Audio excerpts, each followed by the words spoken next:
If it is or if it ain't, it's going to come out.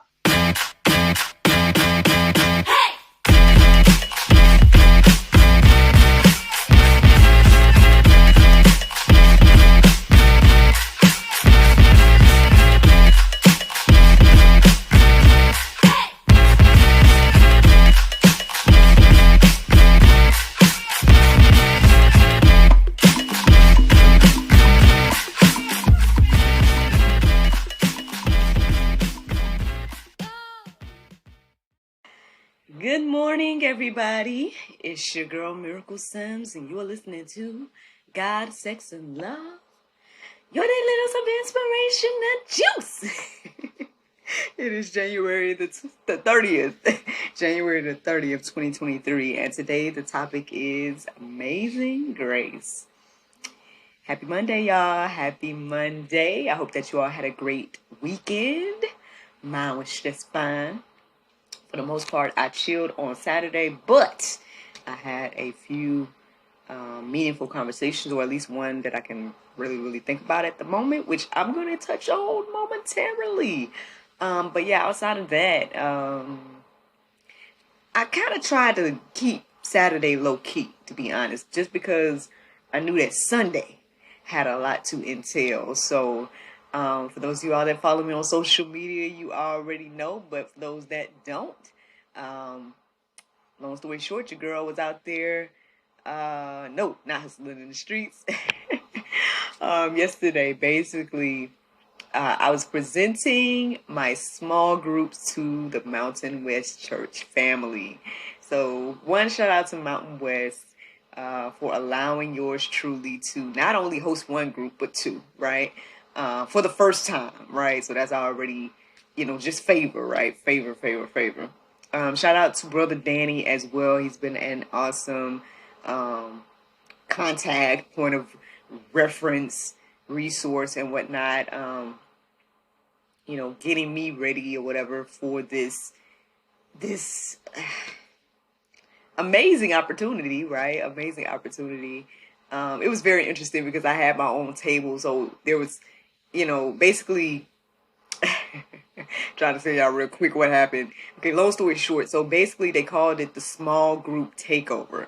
And so when you entered the church, like all over the lobby and on the side, and I think even down in the lower part of the lobby areas, they had like all these tables with people that are hosting small groups.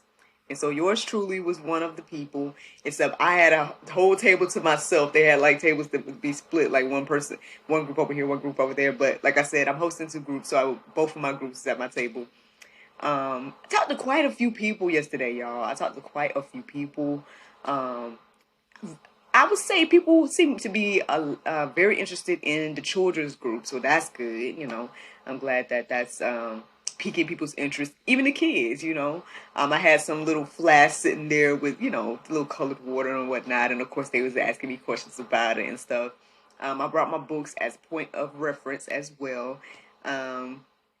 So that was really cool to meet. And I was at all three services. That's the other thing to note. Like, basically, you had to be there for all three, or you wouldn't have to be, but it would behoove us to be because obviously, we want people to know about our group. So, on one hand, I wonder like if I missed something by not being in the service yesterday. Like maybe a small part of me felt like I might have missed something because I didn't get a sermon yesterday, nor did I get like the worship that we usually get, or that I usually get when I actually participate in the service, right? But at the same time, I guess I felt an importance for me to be at the table. And again, met a lot of people, met other people that was hosting groups as well. They came over and chatted with me, possibly wanting to connect, things like that. I noticed, this is just random, but I don't know if this is going to encourage and inspire you in any way. But anyway, one thing that I noticed yesterday as I was talking to people and presenting my groups to them and things like that, I noticed that not a lot of people that didn't look like me come to me. So that was one interesting thing. Like some that went to the groups or that were hosting their own groups, they did, right? I had a Indian gentleman that was like, oh, we need to connect. And then there was a Caucasian couple that was like, well, actually a couple of Caucasian couples that kind of, we were talking, but they also are hosting groups. So, yeah, but when it came to people that actually were actively looking to be in my group, I noticed that for the juice, it seemed to be a lot of African American women. And then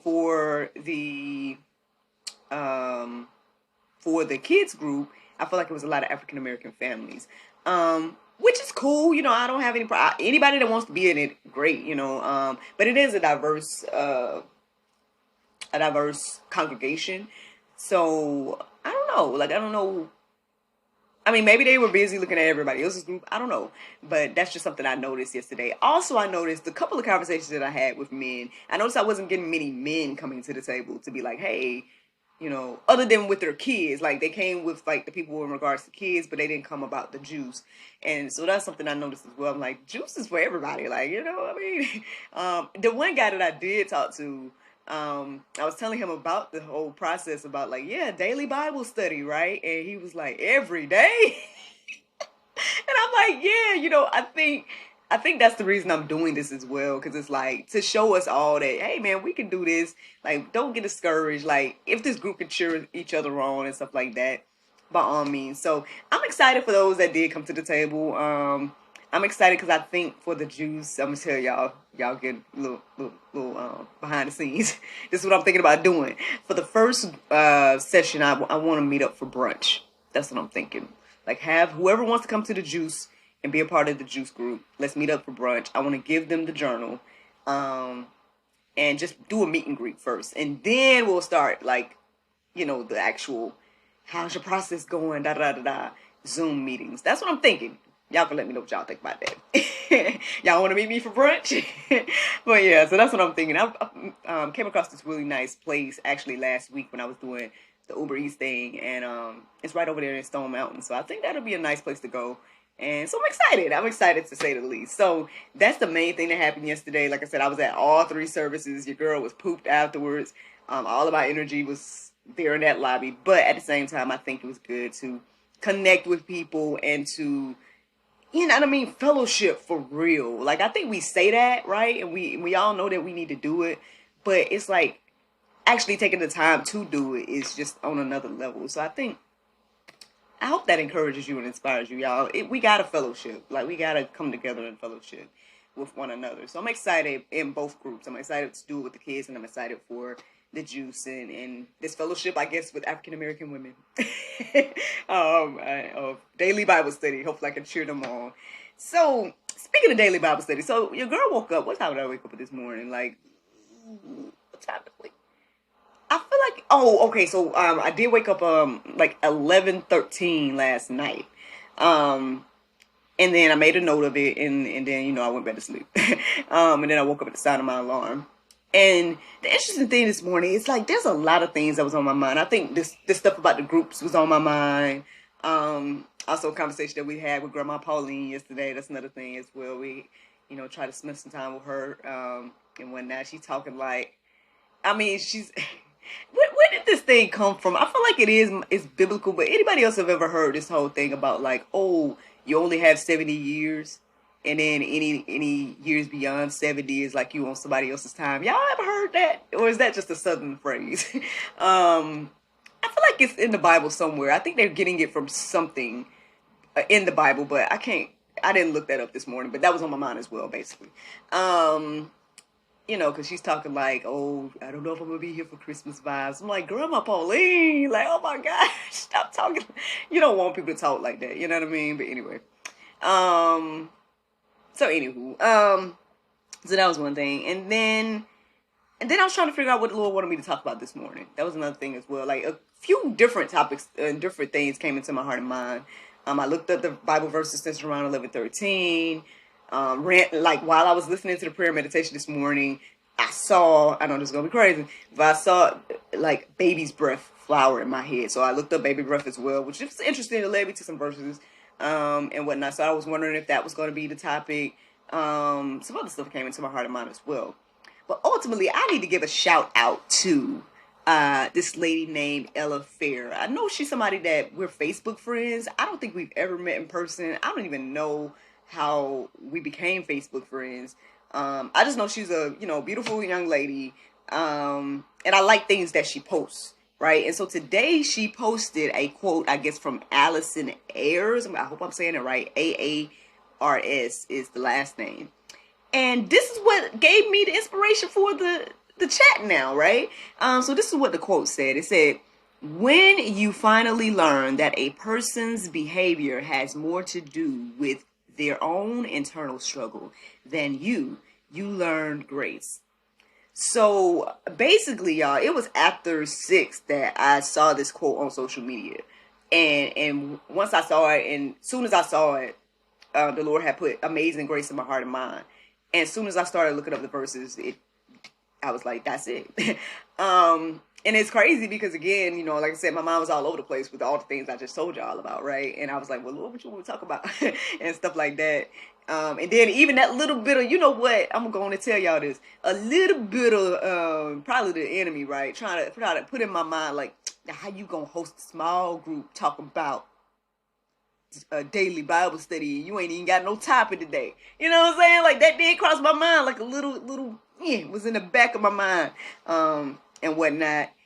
So, to God be the glory for, you know what I mean, look, pushing through tenacity, and for giving your girl some inspiration this morning, because I didn't know what we was going to talk about, but Amazing Grace definitely resonated. I think for a few reasons as well. Probably some conversations that I've had over the weekend that is inspiring this as well. So, yeah, the first thing I thought about when I read this quote this morning was Amazing Grace, because I feel like, you remember the other days I've been talking about, like, this concept of the way God loves and the way God treats us and how the Bible tells us to treat others is just so foreign to us, right? And same thing with this idea of grace. Like, again, I feel like I say this all the time, so I'm sorry to people that listen to me all the time. But maybe it needs to be reiterated, because it's like, we appreciate these things for us. Like, when it's grace for us, grace for what I did, grace for my sins, all of that, we love it. We're like, yes, thank you, Lord. Thank you for the grace, right? But then we don't have that for other people. For whatever reason, it's like, oh, if somebody do something to you, you want to either do something back, or, like, I ain't gonna lie. Okay, you know what? Ooh, Lord. Ooh, telling to myself. Okay. Let me tell y'all something that crossed my mind yesterday. So I told y'all that we spent a little time with Grandma Pauline, right? And, ooh, Lord. Okay. So I told y'all what was it, last week before last? It was my mom's birthday. And we spent time, well, me and my son spent time with my mom on that Friday. And so, like I said, that weekend I just was super tired, right? So when the event that happened on that Sunday, I didn't go, right? Now, granted, the thing is, I know when I talked to my family, my mom was like, oh, I wish you had to just pick up, because of the situation with the church situation. Pray for my husband, y'all. But anyway, because of that, me and NJ had went to church, and then by the time we had got done, I did the parents meeting and all that stuff. I came on back home because I was tired. My mom was like, oh, maybe, I wish you had to just, pick them up and then y'all came on down to the dinner. Now, so when this thing came around with my in-laws and dinner yesterday, it did cross my mind to be like, not say tit for tat about it, but it did cross my mind like, man, husband, like, because first of all, I'm still tired, right? Because remember yesterday, I told you I was at all 3 services at the church. So, I mean, I got up early, right? Earlier than usual to go and be there and all that. And so I'm like, and even NJ was tired. Like, as soon as he got in the car at the church, he went to sleep. So my thing is like, I was tired again, right? And it did cross my mind to be like tit for tat a little bit. Like, you ain't go to my family house. You know what I mean?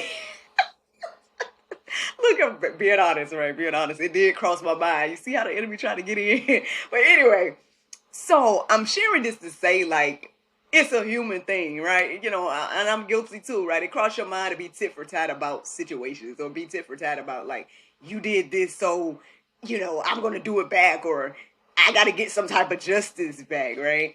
But it's a totally foreign thing to be like, oh, grace, mercy, love anyway, all that, right? And it's interesting because it made me think, as I was reflecting on these and reading these verses this morning, that I'm getting ready to share with you, I promise. I was reminded of the conversation I had with Brother Brent. I told y'all that I was going to talk to Mr. Brent of Marriage Reunited, and he always, I feel like every time we talk, he just bestowing wisdom on your girl. So he gave me this, like, I can't remember what led us to this conversation or led him to give me this example, but I think it's an awesome example, and I'm gonna try my best to give it to you now. So basically, this is what he said. I guess in some ways, like the grace, right, is like, or maybe even the love of God, what it's really like. So again, we understand the concept of what Jesus did, right? And we're like, oh yeah, God gave his son. But this is what Brother Brent told me. He was like, it's like this, Miracle. It's like, say I killed your mother, right? This is his example he gave me. He's like, say I killed your mother. And we're in court. And instead of, and when the judge is about to sentence me, you stand in and say, I'll take your place. Better yet, you stand in and say, instead of allowing him to be killed for killing my mother, that I would say my son, y'all know my son NJ, that I would put my son in his place instead. And that's the magnitude of what God has done. Like just a brief, like I don't know, that blew my mind when he was saying. Obviously, he said it in a much more eloquent way. But what I'm saying is that like that's like when you really, really think about like that's what God has done for us, and put it into that perspective of like of our human understanding of like what it would look like for us to do that. Again, just like this quote is telling us, like we'll start to have a little bit more grace for people and love for people and all of that. At least you would think so, right? So let's see what the Bible has to say. Ephesians 2, 8 through 9, it says, for by grace you have been saved through faith. And this isn't your own doing. It is the gift of God, not a result of works, so that no one may boast. So again, y'all, I know that we think that we're good. Like that's another, you know what, Lord, you better bring it all together. So I came across another quote this morning in the midst of my, mind being all over the place. And it's like the number one question that people have for Christians is like, well, if your God is real, why do basically why do bad things happen to good people? Now again, if you get into your word and whatnot, you'll see that, I mean, because of sin, all these things happen anyway. It's just a part of life at this point because of what happened with the fall, right? But on top of that, you also get into the word and you see that none of us is good. Like we think we're good, but none of us is good. Like even, oh Lord, okay. So I'm reminded of this. There's this video of this pastor, and he's talking about apparently he had like a moment of dying and coming back vibes, and basically he talked about like what he saw in regards to hell, and he also talked about like the fact that he didn't think that he was going to go there because of all the good works that he had done and whatnot. This verse and many other verses tells us that it's not our works that gets us in, right? It's what Jesus did on the cross, what God already did is what gets us in, his grace, mercy, and all of that, right? Now the works thing, I mean, there's room for works. That's because, God moves through works. And the Lord just put that on my heart, man. Like, he has, for some reason, chosen us to use us to show his love, grace, mercy, and all that stuff to one another. So God uses works, yes, but it's not what is ultimately going to, quote unquote, save us. That's not what's going to get us into heaven and any of those things. If you really truly read the Bible and see. So again, I tell y'all all the time, I struggle with the faith and works thing. I'll be like, Lord, I want to show you I got faith, so I want to continue to do the work and everything like that.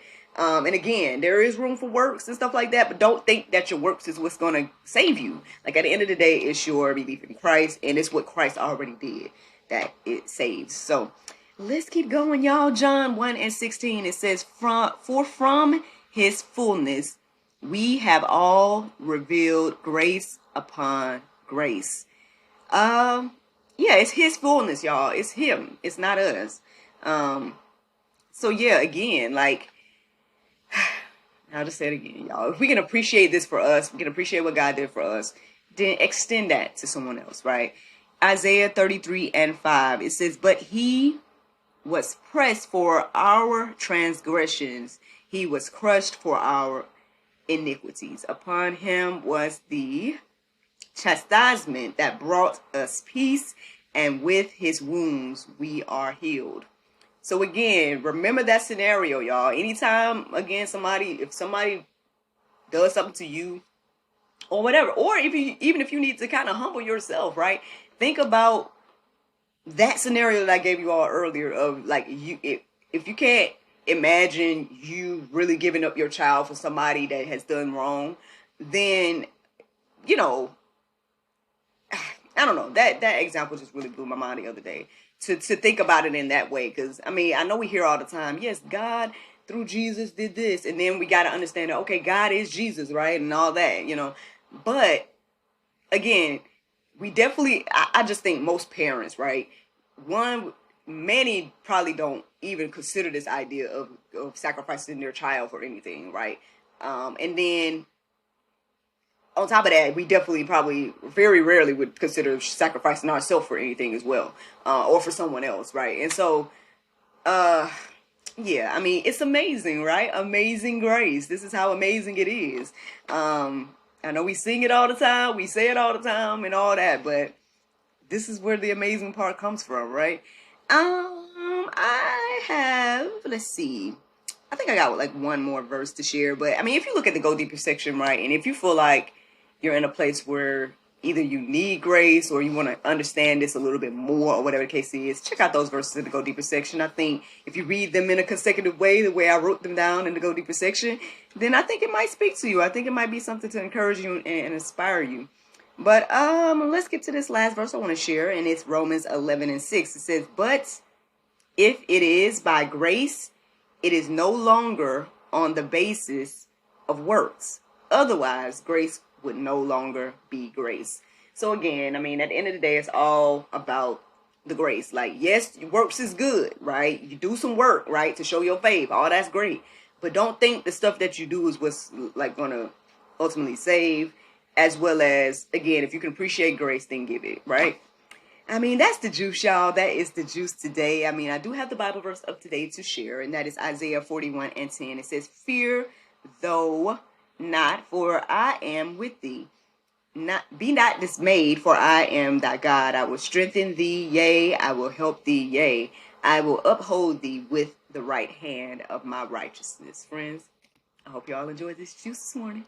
Thank you so much for listening to God, Sex, and Love, your daily dose of inspiration, that juice. I pray you guys can go forth and have a wonderful day, and I look forward to talking to you all tomorrow, if the Lord's will.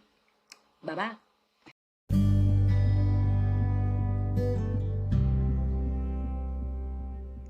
Are you engaged, married, separated? Friends, don't give up. Let no man separate what God has joined together, not even you. Transform your marriage and your idea of marriage today with Marriage Reignited. This program is an insightful look into marriage and what are the true needs of his and her. You guys can get a discount when you use Miracle Video or Miracle Combo. Miracle Video will get you $5 off of the video, and Miracle Combo will give you $10 off of the video and book. Check out marriagereignited.com for more information. That's MARRIEGNITED.com. And again, that's Miracle Video, MIRACLEVIDEO, or Miracle Combo, MIRACLECOMBO.